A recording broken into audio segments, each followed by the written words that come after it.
There was an interesting article in today's Wall Street Journal, and this is very interesting. It's called Why an interesting article in today's Wall Street Journal indicates that why immigration is now. I'll start with interesting article in today's Wall Street Journal. Why immigration is now the number one issue for voters. This topic, a weak spot for Biden, ranks as more important than inflation and the economy, polls show. Now, I'll give the caveat that this poll was of 600 registered voters in each state conducted between March 17 to 24. Immigration outpaces economy, inflation, and abortion as top issues. The article mentions that 65% of voters say they are disapproving of Biden's handling of border security, and 71% say immigration and border security are headed in the wrong direction. The article goes on to some testimonies from people involved on this issue, but some also interesting stats here. In February, roughly 140,000 migrants were arrested crossing into the U.S. illegally, down from December's record 250,000, but up from January's totals. The influx from far-flung countries, this is in the article, such as China, has added to national security concerns. About 24,000 Chinese migrants crossed the southern border illegally in fiscal year 2023, up from just fewer than 2,000 in 2022. Now, this is interesting. It's not just, Central American migrants. There are migrants from other parts of the world crossing the border. Now, here's something interesting. This was recently in the Washington Post, and this is also quite interesting. Trump versus Biden on immigration, 12 charts comparing U.S. border security, updated February 12, 2024. Look at this.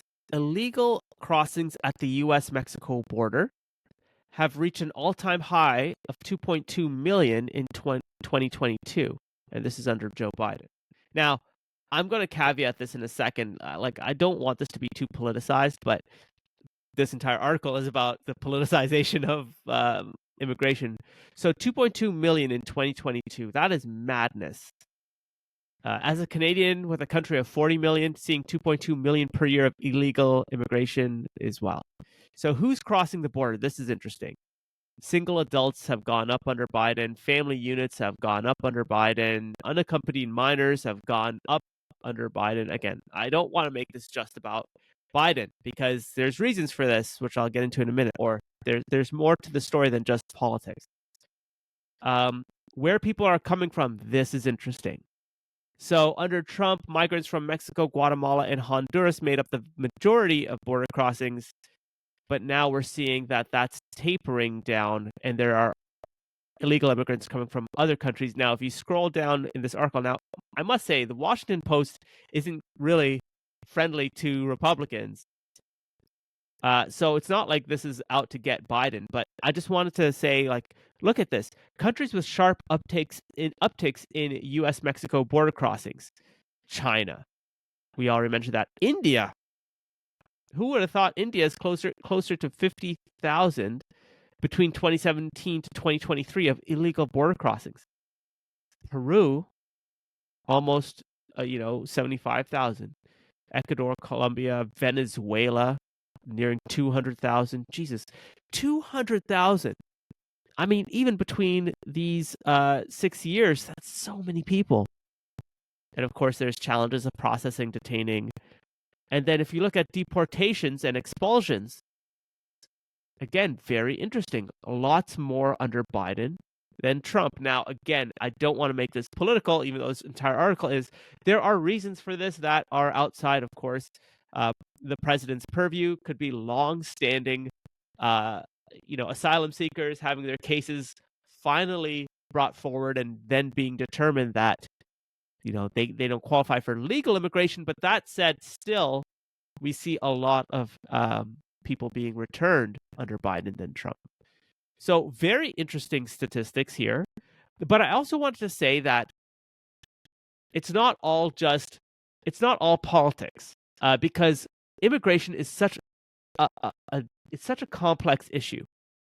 And so if you look at what Joe Biden has done during his time on immigration, he's added a more, to some degree, humanitarian, if you want to say that, approach um, to immigration. Now, it's not by and large, but there are some policies that he's introduced that one would consider, okay, he's trying to add a more human and inclusive approach on some aspects. So, for example, he's reinforced DACA and legal immigration, emphasizing a more humane and inclusive approach.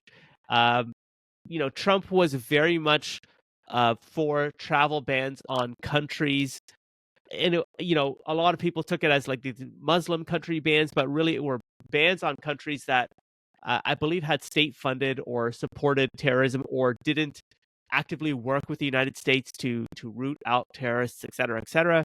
Biden revoked travel bans affecting predominantly Muslim and African countries, and this is like more of a statement to the entire world that the United States isn't engaging in this type of uh, policy framing.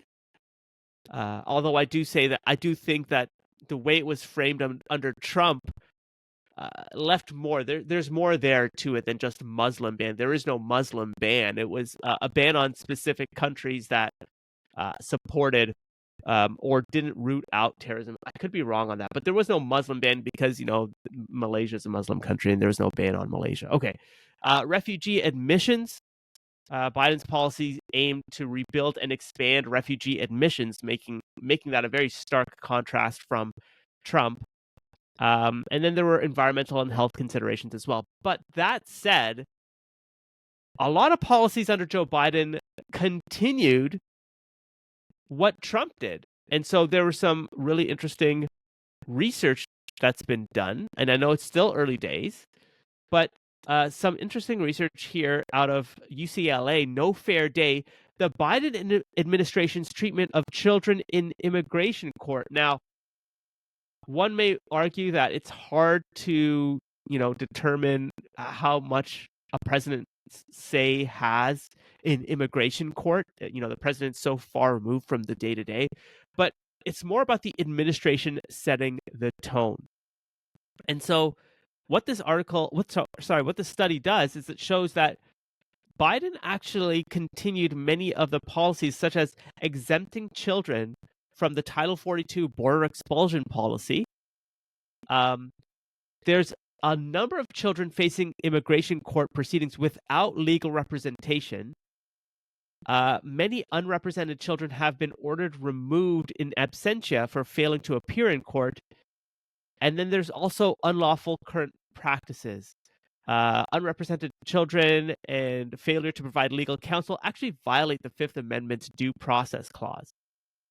So that's really interesting. But also, there have been reports of the types of inadequate medical care and staffing for children, malnutrition screenings, mental health screenings, screenings for infectious diseases. These aren't always happening for children in asylum. And so that's also interesting that this is happening or continuing to happen under Biden. What's also interesting is the continuation of the border wall, which was a major sticking point during the election.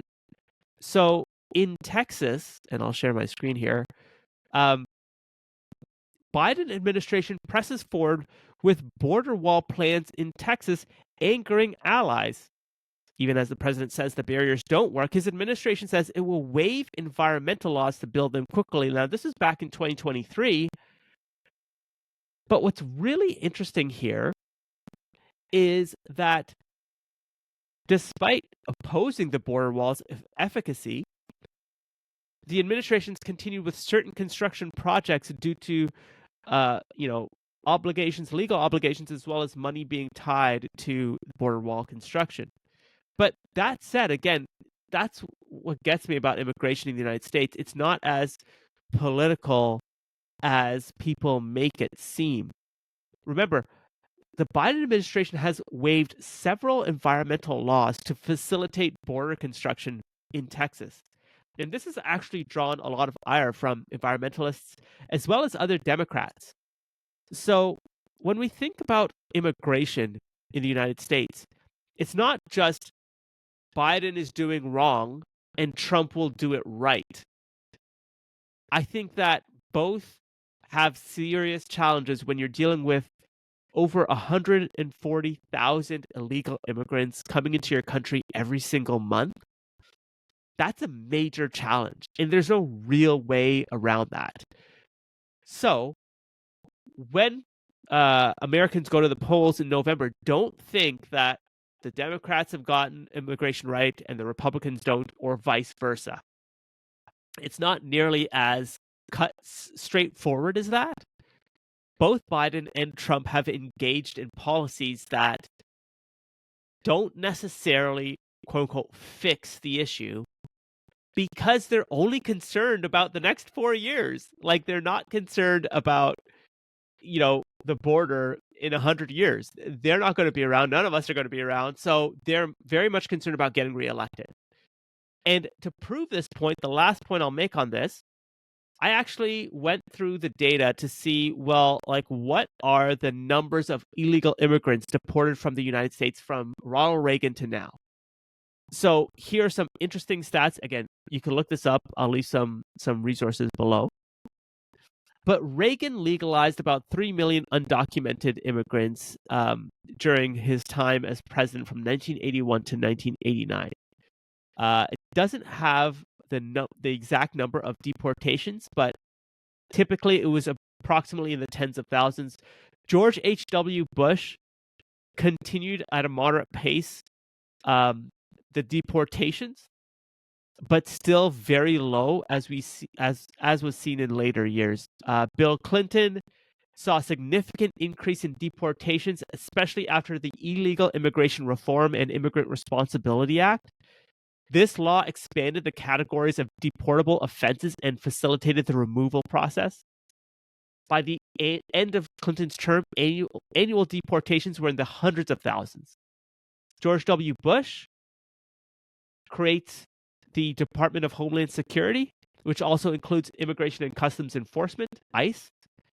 Annual deportations go to over 200,000 per year during Bush's presidency. Barack Obama saw the peak at 400,000 deportations per year during his first term.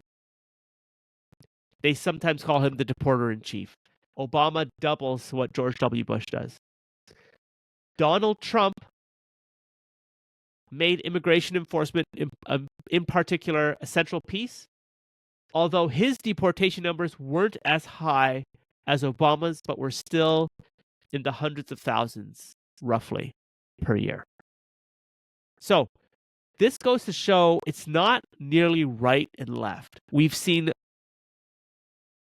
presidents on the left engage in deportations in higher numbers than those on the right. Also, I don't think the right or the left seem to really get at the root cause of illegal immigration. Why are so many people coming to America? And that's something that both sides haven't addressed in their policies. And I think that the reason why, and this is me kind of tinfoil hatting this, is there's a serious net benefit to illegal immigration. I mean, lots of labor, lots of work, and also, let's be real, a lot of labor is happening without the conventional labor laws. So there is an economic benefit that presidents see from illegal immigration. I know that sounds very sad that we treat people like these economic entities, assets, if you will. But every country does that. When it comes to legal immigration, countries go through. I live in Canada. Here in Canada, if you want to become a citizen, the country looks at your age, your marital status, your income, your language, how much you have in the bank. Do you have skills that can succeed here in Canada?